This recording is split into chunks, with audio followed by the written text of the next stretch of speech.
Hi, I'm Pastor Richard Stadler. I'm a part-time pastor at St. James Lutheran Church in West St. Paul, Minnesota.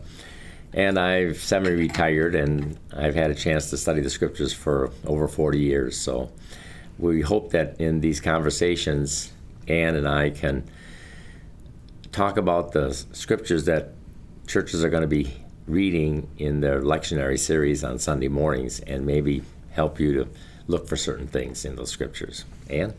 Hi, my name is Ann Carter. I am a lay person. I'm also a student of history.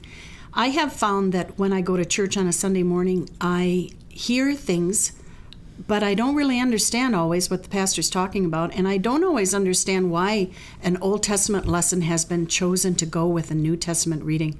So these conversations, exchanges of ideas, are simply that. For me as a layperson to ask a pastor, just how are they all connected and what can we learn from them? And what does it all mean, if we can even answer that question? For people who perhaps don't know very much about their Bible, but also people who know a lot, we would like people to think for themselves about what's going on. A lot of churches follow a cycle of readings called a lectionary, in which they have an Old Testament reading, an epistle reading, and a gospel lesson. And those cycles go over a 3-year period with the hope that in the course of reading those readings every Sunday morning, the congregation will have read a good portion of the Scriptures and become familiar with Old Testament, New Testament epistles, and the Gospels. And that's what we're going to be following, is the lectionary readings that are used in a majority of Lutheran churches.